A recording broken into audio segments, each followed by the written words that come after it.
One of the questions today that probably comes up as much as any, and one of the more provocative questions today is, when does life begin? How many have heard that question? When does life begin in the womb? What is the question we're really asking?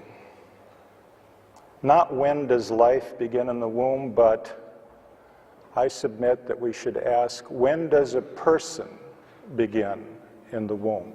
This little fetus is in its 7th week of development. Technically, some would call it an embryo at this stage.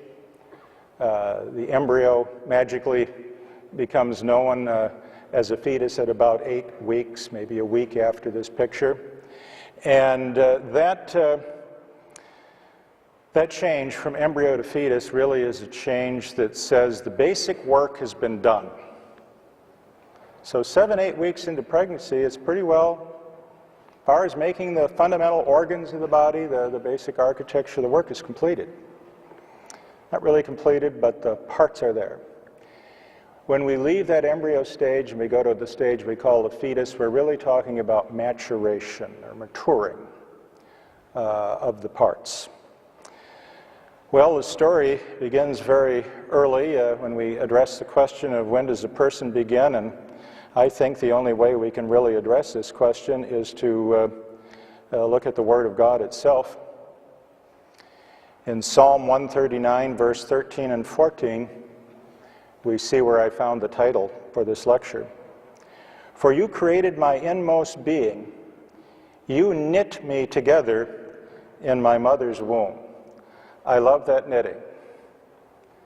That word knitting and weaving appears quite often in the Bible. In fact, my field of expertise, the section that I did for the medical dictionary, and the area in which I was considered to be somewhat expert, is an area called histology. And histos is a Greek word which basically means fabric or tissue or knitting. So you might say I was an expert on knitting. When the early microscopists began to look at the body, magnify things, they thought, my goodness, it's woven. Everywhere we look, we see weaving. Our skin is made of collagen fibers, which are very, very tough. They're so strong, they're stronger than steel for the same cross-sectional diameter. They're less elastic than steel, and yet, look at this, it's stretchy. How is that possible? It's possible because of the knitting, because of the weaving. It's the way they're woven together. You weave one way and it's not stretchy. That's the kind of architecture we have in the eyeball so that it doesn't change shape. You weave another way, it's more like a double knit suit. It can be stretchy. So indeed we are knit, we are woven, and the Lord knows that. He says we were knit together in our mother's womb. And the psalmist says, I praise you because I am fearfully and wonderfully made. Your works are wonderful, I know that full well. Boy, if I were to ever do a modern translation of the Bible, I won't, so don't worry about it. But if I were to do a really modern translation of this verse, here's the way it would read.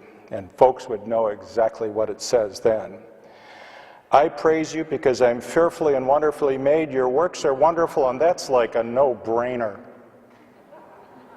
Isn't that what the Bible's telling us? We know it full well. It is so obvious that when we go before the judgment throne of God, there won't be an excuse from anybody.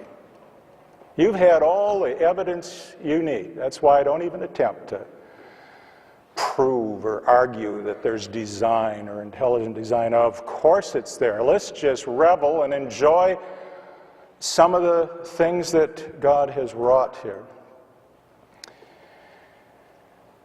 Well, when do we become a person?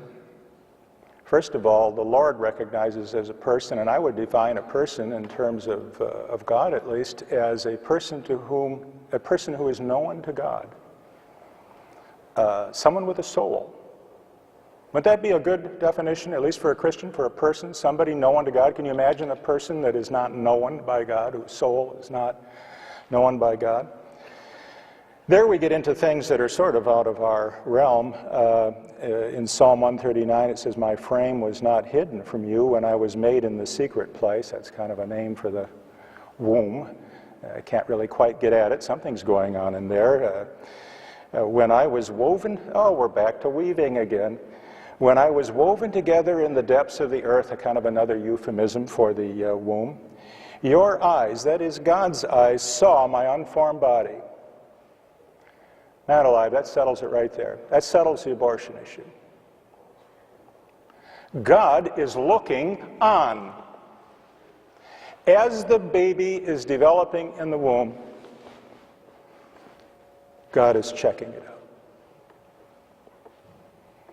Your eyes saw my unformed body. That means when we abort a baby developing in the womb, I believe we're going right before the eyes of God and removing. That's not something we ought to do. And then we get into something I don't even want to think about. All the days ordained for me were written in your book before one of them came to be. What that suggests to me is that our personhood to God was known even before the worlds were formed. And that's not something we can act on. That's a matter that God can deal with. He's just told us that he knows us that well, but that's not something we can act on. When we try to figure out what a person is, we're going to have to go by something that we can see and understand. And so we're going to look into the womb now and see what goes on, starting from as early as we can start in the fertilization process.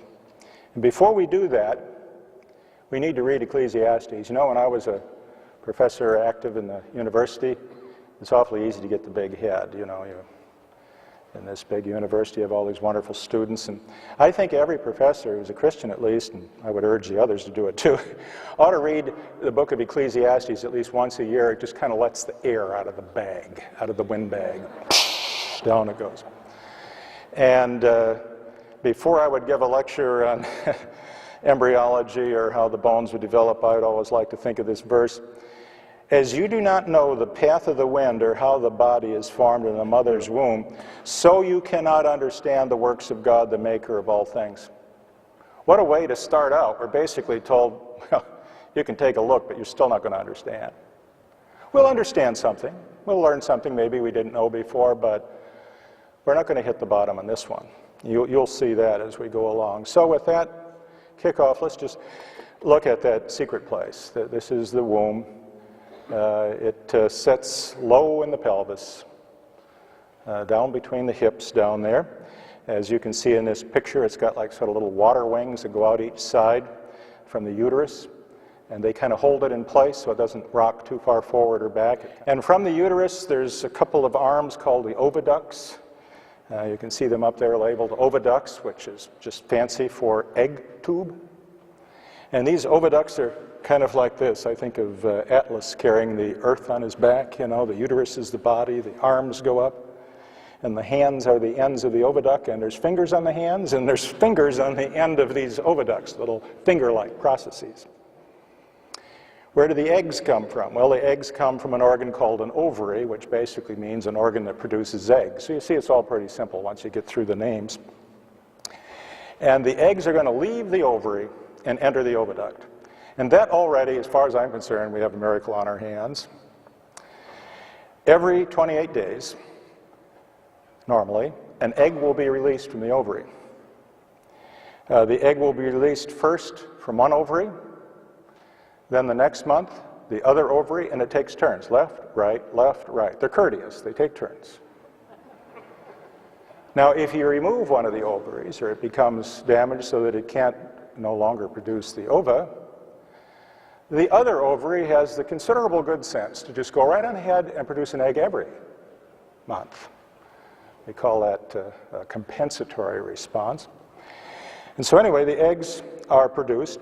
And when they're produced, they're ejected out of the ovary when they reach just the right level. And when they're ejected out of the ovary, the trick is you need to catch it. And the oviduct, with its little fingers on the end, come right down on top of that ovary and kind of feel around and see where the egg is coming out. And then it parks there, and it catches the egg.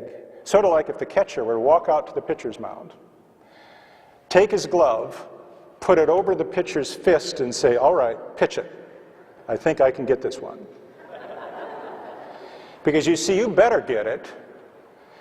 If you miss and the egg doesn't go in the oviduct, it's out in the peritoneum. That's a space around all of our organs. It can implant there and start to develop. And that will become fatal for both mother and child. Call that an ectopic pregnancy. So it's very important that the oviduct catch the egg. Let's look at this in a little more detail. We'll look at one of the ovaries as a drawing.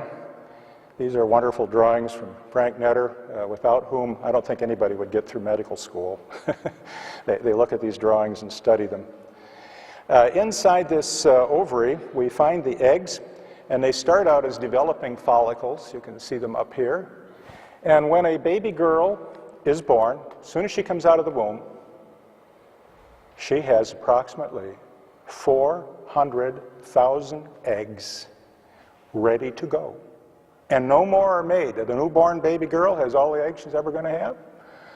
400,000, many of which will not form children. Isn't that just as well? 400,000. Even the Lord, who's told us to be fruitful and multiply, knows that that's way too many arrows in our quiver. So about every month, every 28 days, about 30 or 40 of these little oocytes, we call them, will start to develop. A little cohort, if you will start to become larger and will build up cells around the outside periphery of the egg.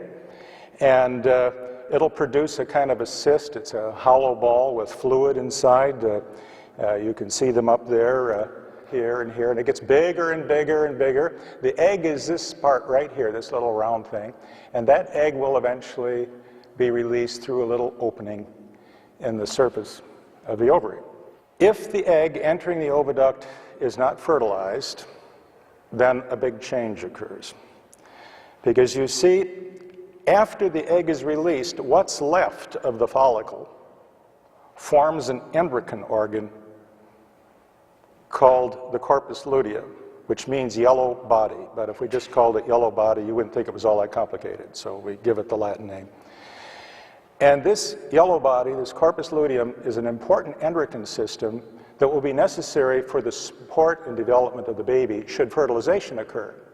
But if fertilization doesn't occur, this endocrine thing that's left over from the follicle after the egg is released, it just starts breaking down. It gets a signal saying, you know, this egg never did get fertilized. I think you just ought to shut the whole plant down. And so what happens, it breaks down and forms a scar.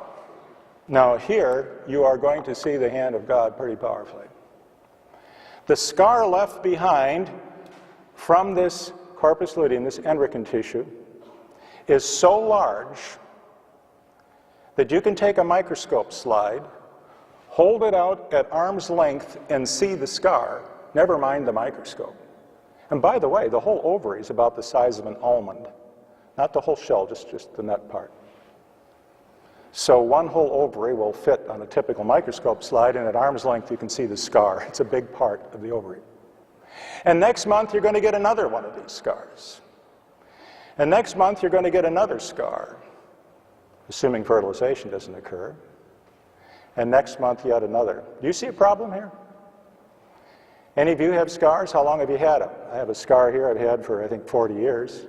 I'm sure I'll die with that scar there. You see, scar tissue just doesn't break down. Oh, we'd love to figure out a way. Plastic surgeons, if they could just make scars dissolve and go away, wouldn't that be wonderful? We can't do that. It's like a solid mass of connective tissue. It's pretty much with you for life. And every time you ovulate, you get another scar, and I would say 4 or 5 months. The ovary is nothing but scar tissue, and that means there can be no more life. Mammals do not exist. There are no people. It's pretty well over. I'll just open for questioning right now. We need a miracle right about now. We need to have one scar in our body that gets totally dissolved, and that's exactly what happens. This scar, which is called the white body, the corpus albicans, gets dissolved. Oh, would surgeons love to know how to do that and dissolve scars. Provident care of God, things we never even thought about that are going on, and I guess we just take for granted, don't we? Here's your basic game plan. The egg is going to have to go from here into the oviduct, which is not a way like it is there, but right down on the surface. Fertilization is going to occur right about in here. And then if the egg is fertilized, the egg needs to move down the oviduct to the uterus where it'll implant and develop. Sperm cells, on the other hand, need to go the opposite direction. They need to go up the uterus and out into the oviduct. Things need to go two different directions at the same time. Egg needs to go down, the sperm needs to go out. You can say, well, I think I know how the sperm gets there. It's got a little tail, it wiggles the tail, the flagella, and that's not how it gets there. Sperm will get there even if the tails aren't active and movable. The musculature of the mother's uterus and oviduct actually moves the sperm up to the egg.